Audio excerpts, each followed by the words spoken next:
दोस्तों, आप अनिरुद्धाचार्य महाराज जी को तो जानते ही होंगे। इस समय वो ट्रोल पर लगातार सोशल मीडिया पर बने हुए हैं।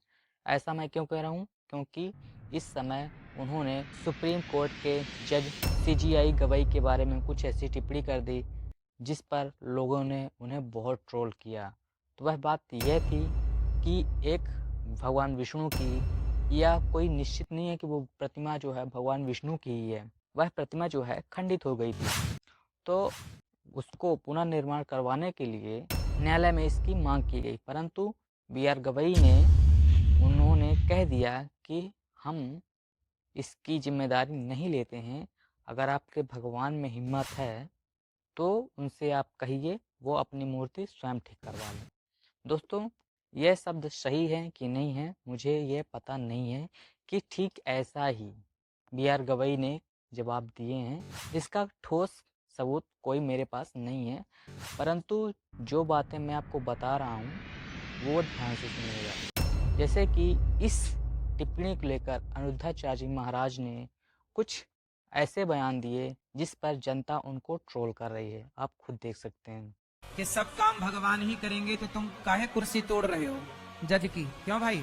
अब आप हिंदू सनातन संस्कृति का अपमान करते हुए क्या बोलते हैं? बोले तुम्हारे भगवान में शक्ति है तो खुद बना ले मंदिर, खुद कर लें। तो वो तो सब कर सकते हैं। वो तो प्रकट होकर रावण को भी मार सकते हैं, हिरण्यकश्यप की छाती भी फाड़ सकते हैं। अब तुम्हें अपनी छाती फड़वानी है तो बताओ नरसिंह भगवान से, क्योंकि तुम जैसे अधर्मियों को मारने के लिए भगवान आते हैं। पर भगवान को लग रहा है कि अभी भाई तुम लोग बैठे हो कुर्सी पे, तुम लोग ही करो, हमें ना आना पड़े, इसलिए भगवान आ नहीं रहे। कुछ दिन पहले इन्होंने महिलाओं के बारे में टिप्पणी की थी कि महिलाएं जो होती हैं 25 की उम्र तक 4 जगह मुंह मार चुकी होती हैं।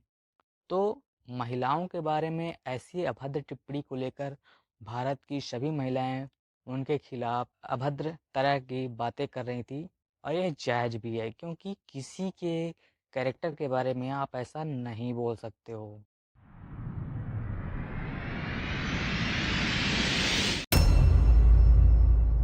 आप एक अच्छे पद पर हैं, एक अच्छे कथावाचक के रूप में हैं, लेकिन किसी के कैरेक्टर के बारे में गलत शब्द का टिप्पणी करना आपके अधिकार में बिल्कुल नहीं है। अगर आप ऐसा करते हैं तो आप अपने पद की गरिमा स्वयं गिरा रहे हैं। इस बात को लेकर बहुत सारी महिलाओं ने इनका विरोध किया है। ऐसा नहीं है कि इनकी कथा को सुनने के लिए बहुत सारी महिलाएं, बहुत सारे पुरुष आते हैं, परंतु ऐसी अभद्र टिप्पणी करना यह जायज़ नहीं है। दोस्तों, कुछ ही दिन पहले की बात है, इन्होंने यह टिप्पणी की थी और अब पुनः से इन्होंने कुछ ऐसा बोल दिया है कि लोग इनको पुनः से ट्रोल कर रहे हैं।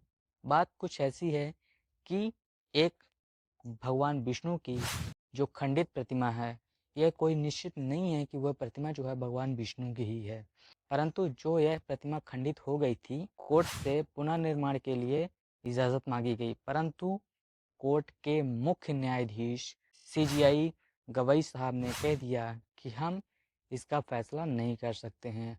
आप स्वयं भगवान से कहिए कि वो अपनी मूर्ति ठीक कर लें। यह जो शब्द हैं उन्हीं के हैं, यह मुझे नहीं पता है कि उन्होंने साफ साफ ऐसा कहा है कि नहीं, परंतु जो बातें हमने सुनी वो मैं आपको बता रहा हूँ। इस पर भी अनिरुद्धाचार्य जी महाराज ने कुछ टिप्पणी की है। उन्होंने कहा है कि आप न्यायालय में किस लिए बैठे हो?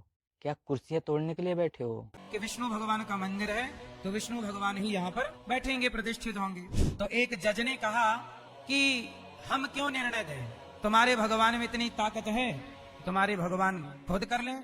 तो वो जज साहब से जरा इस सवाल करना है, कहीं मिले तो पूछना कि सब काम भगवान ही करेंगे तो तुम काहे कुर्सी तोड़ रहे हो जज की? क्यों भाई? तो हम अनिरुद्धाचार्य जी महाराज के लिए कुछ बोलना चाहते हैं। तो आप लोगों को पता होगा कि मंदिर में एक 5 साल की बच्ची जो थी उसका रेप हुआ था। तो क्या भगवान वहाँ पर बैठे-बैठे ये सब देख रहा था? क्या वह स्थान की कुर्सी तोड़ रहा था भगवान, कि जो उस बलात्कारी को दंड भी नहीं दे सका? तो फिर क्यों भगवान के सामने हाथ फैलाकर भीख मांगें कि आप हमें न्याय दो? दोस्तों, न्याय हमें सिर्फ न्यायालय में मिलता है और किसी मंदिर या किसी स्थान पर नहीं। हम सिर्फ और सिर्फ मंदिर में मन की शांति के लिए जाते हैं ताकि हमारा मन पॉजिटिव एनर्जी से भरे, मन को शांति मिले, न कि न्याय के लिए जाते हैं। न्याय तो सिर्फ हमें न्यायालय में ही मिल सकता है। दोस्तों, ऐसी अभद्र टिप्पणी करना क्या अनिरुद्धाचार्य जी के वश में है? अगर वो ऐसी टिप्पणी करते हैं तो वो अपनी मर्यादा का उल्लंघन भी करते हैं, जो कि उन्हें नहीं करना चाहिए। अगर इस प्रकार से वो अपनी मर्यादा का उल्लंघन करते रहे तो हो सकता है कुछ दिन बाद लोग उनको पूरी तरह से बैन भी न कर दें, क्योंकि ऐसी अभद्र टिप्पणी अगर आप करते हैं तो आपकी जो लोकप्रियता है वो धीरे धीरे कम हो जाएगी। दोस्तों, वीडियो अच्छी लगी हो तो एक लाइक करके जाइएगा। अगर आप हमारे चैनल पर नए होंगे, आप हमारे चैनल को एक सब्सक्राइब जरूर करके जाइए।